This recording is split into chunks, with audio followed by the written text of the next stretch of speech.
Welcome back, friends. You're now listening to Ideas Podcast, innovative dialogues on educational approaches and scholarship, supported by Research Hub, Faculty of Education, Simon Fraser University, where we attend to the thought-provoking research journeys and lives of graduate students and scholars. Simon Fraser University respectfully acknowledges the Musqueam, Squamish, Tsleil-Waututh, Katzie, Coquitlam, Kekite, Kwatlan, Semiahmoo, and Tsawwassen peoples, on whose unceded traditional territories our three campuses reside. Dear listeners, we're delighted to share that our speaker, Dr. Sandeep Kaur Glover, has been recognized through a number of graduate fellowships and awards, including the inaugural Dr. Mariela Di Chupa Memorial Graduate Award, the Dr. Chris Magnuson Emerging Leaders Graduate Award, the Arts Sikh Outstanding Doctoral Dissertation Award through the Canadian Society for the Study of Education, and at the time of this episode's release, the 2026 Dean's Convocation Medal at Simon Fraser University. Dr. Kaur Glover expresses deep gratitude for the mentorship, communities, and nourishing relationships that have made this research possible. In light of the depth and richness of this conversation, made possible by Dr. Kaur Glover's generosity and care, we have chosen to present it in two parts. In the first episode, we trace the journey of becoming through teaching, identity, and a return to the body as a site of knowing. In the next episode, we will continue by exploring what it means to live and practice this work within, and at times in tension with existing educational and research spaces. Today, we're honored to welcome Dr. Sandeep Kaur Glover. Dr. Sandeep Kaur Glover is an educator, scholar, artist, and activist whose interdisciplinary research integrates artistic, embodied, and decolonial approaches that cultivate holistic identity, cultural connectivity, and social justice activism. Welcome, Sandeep. Thank you so much, Rohan. It's wonderful to be here. Thank you for being here with us today. First, wanted to begin by thanking you, Rohan, so much for the invitation to share my research and also your deeply relational approach as a host. It was such a pleasure to meet you the other week and to discover shared themes in our work. So just thank you so much, Rohan, for your incredible work and for this invitation. Thank you, Sandeep. It's my pleasure to share this space together with you. Can we begin by sharing your academic journey from being a high school educator to pursuing a PhD in arts education at SFU? Absolutely. So when I reflect on my journey from being a high school teacher to now having completed a PhD in arts education at SFU, it's clear to me that my teaching and my studies have always been deeply connected. Much of what I've learned has grown out of the tensions, the questions, the curiosities that have emerged in the classroom, which I would then carry into my studies. So to provide a bit of a background, I completed my BA and BEd at UBC in the early 2000s. Yes, that feels like a lifetime ago, specializing in secondary English literature and English language learning. I absolutely loved my practicum. I was placed in a high school in the BC K-12 system, and I was fortunate to be hired at the same school the following year. I was in my early 20s at the time teaching junior and senior high school students, and I remember some of my students were not much younger than me. And I remember wearing oversized blazers to project a sense of authority because I still am 5 feet tall and naturally warm. So I was worried about not being taken seriously. And so I leaned into this kind of authoritative presence. But during these early teaching days, I had an experience that shifted me. I was warned by some of my colleagues about a difficult grade 9 class, if I've got that right, that I would be teaching. So before the class started, I used the teacher's portal to memorize my students' names, and there were corresponding photos next to the names. So I memorized the faces and the names. And when I entered the first class, I met each student by shaking their hand and welcoming each student. by name. And the class was shocked and they erupted in applause. And students, they shared how much they appreciated me taking the time to learn their names before the class had even begun. There were no major behavioral issues that semester, and I really enjoyed getting to know the students. But this experience, it made me reflect on something so much bigger than classroom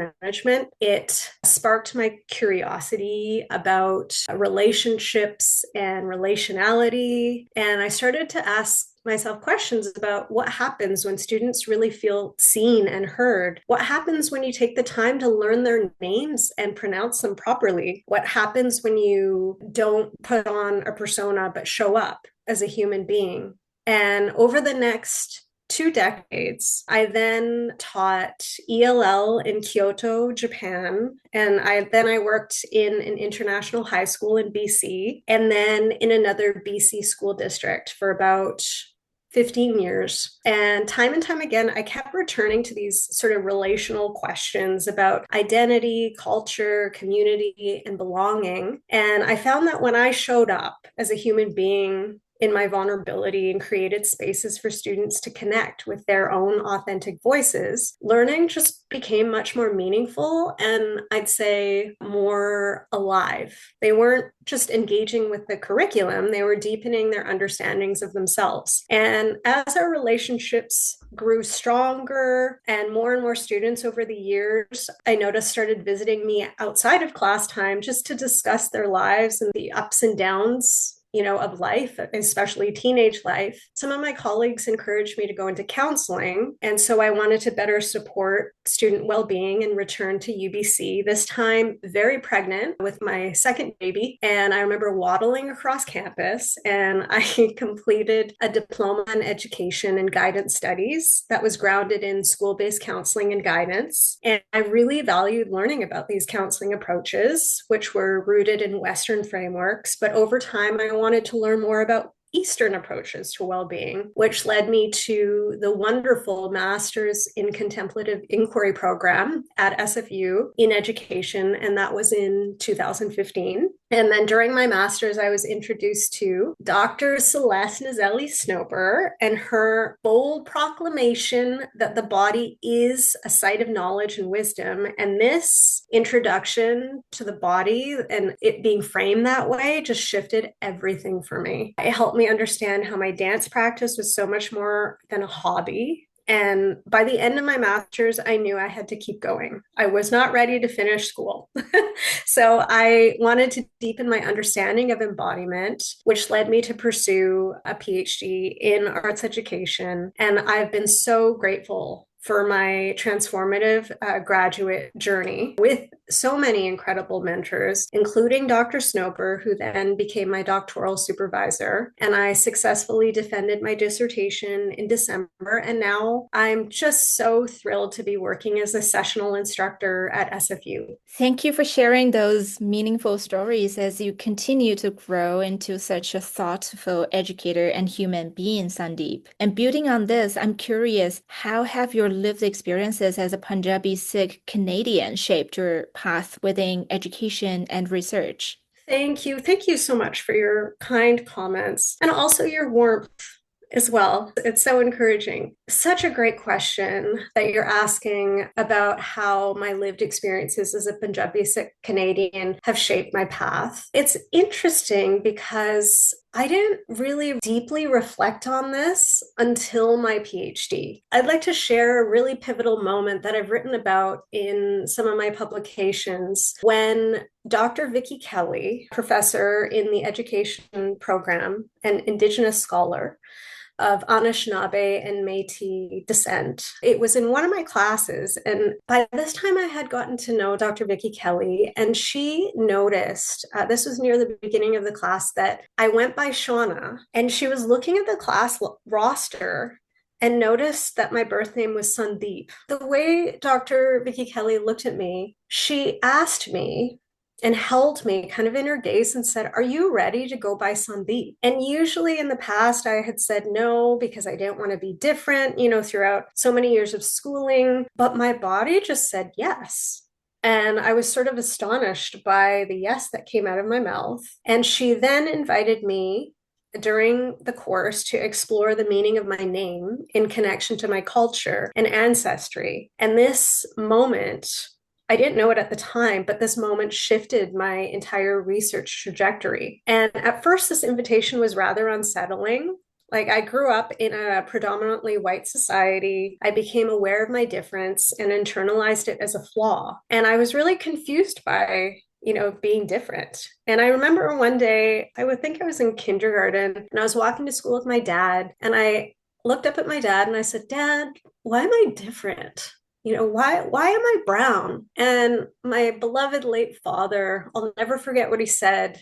It's kind of funny. He said, Shauna, you are not different. You were just cooked a little bit longer in the oven. And his logic didn't make sense to me, but his reassuring tone did. So I thought, oh, maybe I'm not. And it's interesting because during my doctoral work, I found myself for the first time revisiting many of these early memories. And one of the main themes was me trying to navigate difference. I kind of like bifurcated myself, fragmented myself. So during the week, I would sort of navigate a white world. And then on weekends, I was, with my large extended family. And my family had lived in my immediate family. We don't really discern between extended and immediate. So it's kind of feels odd for me to say this, but my family had lived in one single suburb in Greater Vancouver for 5 generations. But my mom was born in Punjab.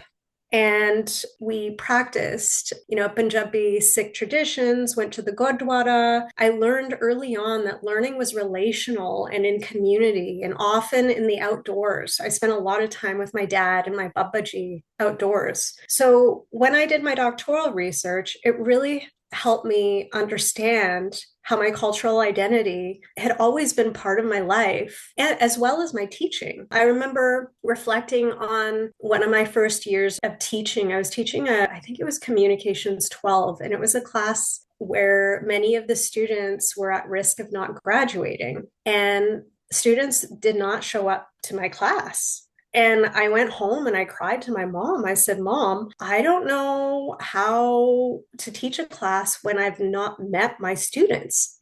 and I don't know what to do. And, what I've been taught in education school doesn't really apply. And so my mom sort of right away asked me, Are you being a good host? And she said, Maybe they're hungry. Have you fed them? And I just thought this was so odd. I'm like, I didn't learn this in education school. But my mom was adamant. And she said, You're being a bad host. We ended up cooking Indian food together, mostly my mom cooking because I can't cook. And then I brought food to class. And things really started to shift. Students started showing up. And you know what? It turns out they were hungry. And they were also hungry for community and care. Many of these students had fallen through the cracks of the system. And so we slowly just gathered in circle, shared stories and interests, and eventually we co-created the course together. Okay, what readings are you interested in? I brought the books. We formulated the assignments together. And by the end of the year, the class had its highest completion rate in years. And it was so special to attend the graduation ceremony. And some of my colleagues asked me, What did you do? And I didn't have the language. I didn't know it had anything to do with Punjabi Sikh, relationality at the time. And now I can verbalize it. So in my doctoral research, as I reflected on moments like these, I realized it was so very important for me to foreground Punjabi Sikh lived experiences and knowledges and traditions because I had rarely, if ever, seen my culture reflected in research or in education. I never had one Punjabi Sikh teacher that looked like me. And in my research, I realized it was very important for me to create a culturally congruent format of a dissertation to emphasize relationality and to honor knowledge as continually evolving.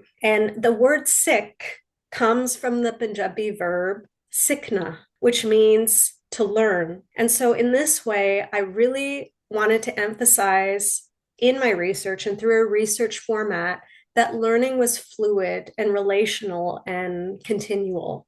Thank you for sharing this fascinating story with us. It carries such a complex interplay of separation, love, and becoming, and speaks deeply to how identity is lived and felt over time. I'm wondering how these lived experiences have informed the way you think about the body in your work. In your research, how did you come to center the role of the body and embodied ways of knowing in arts-based research? How would you describe embodied arts-based approaches to someone outside of academia?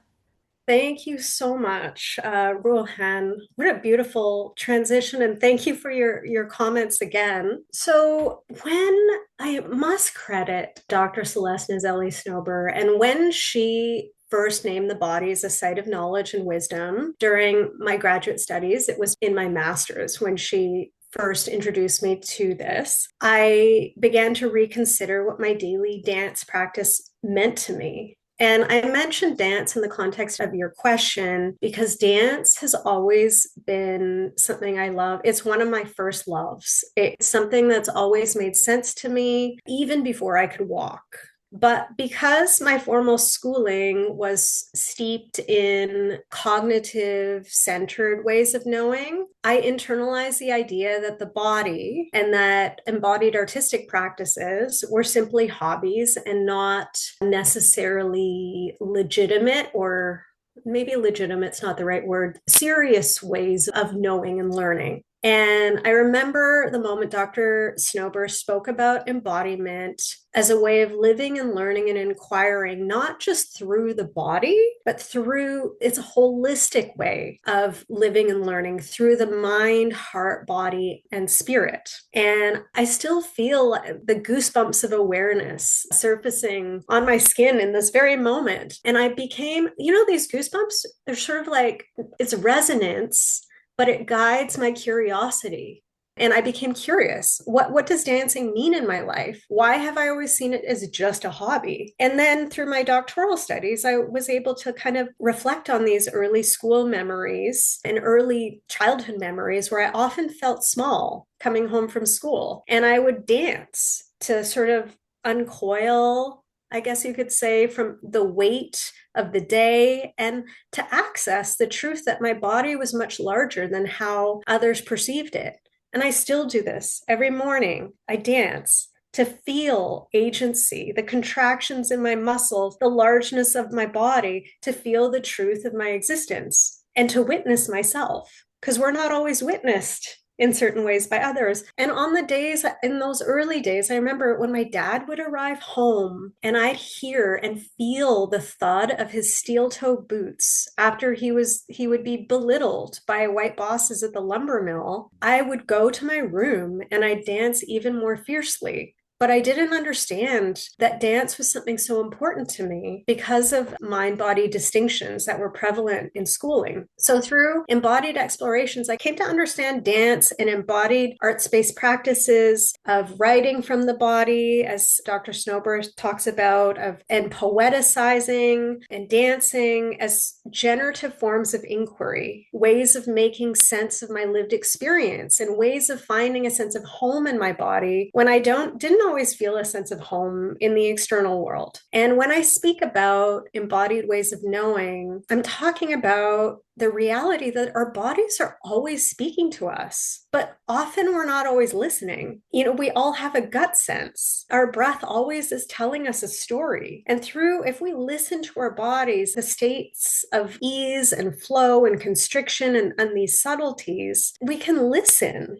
to our cellular intelligence. I was fascinated when I learned that even Albert Einstein, a brainy genius, and he talks about in his biography that he listened to bodily sensations like vibrations and tingles that guided his inquiry processes and led to important discoveries. But this is often not highlighted, and whether researchers recognize it or not, the body and embodied experiences are always part of our research. And this includes the stories of the bodies that came before us that lead us to our research interests in the current moment. And you asked something about how I would describe arts-based research to someone outside of academia. And I think this is so important because research should be accessible. So I really appreciate this question. I would say arts-based research is a way of doing research that uses creative and artistic processes, often to understand the world and make sense of it.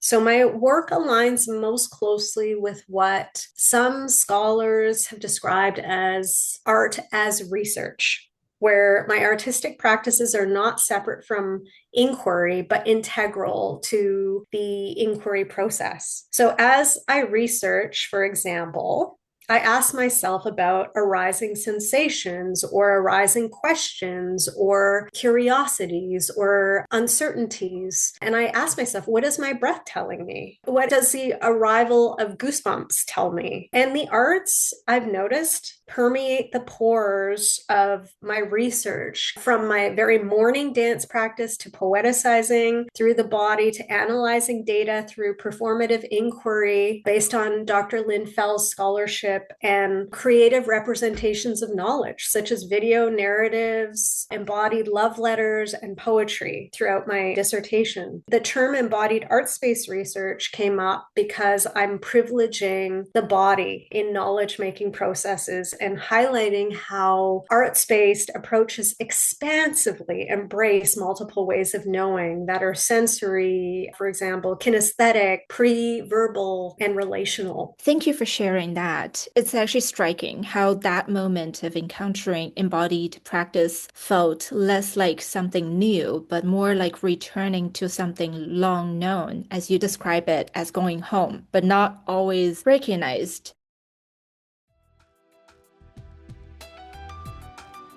As we come to the close of this first part, we pause with the invitation to return to the body, to relation, and to the subtle ways knowing emerges through lived experiences. In our next episode, we continue this conversation by turning toward the tensions, disruptions, and possibilities that arise when this way of being meets institutional spaces. Thank you for listening, and we look forward to continuing this dialogue with you.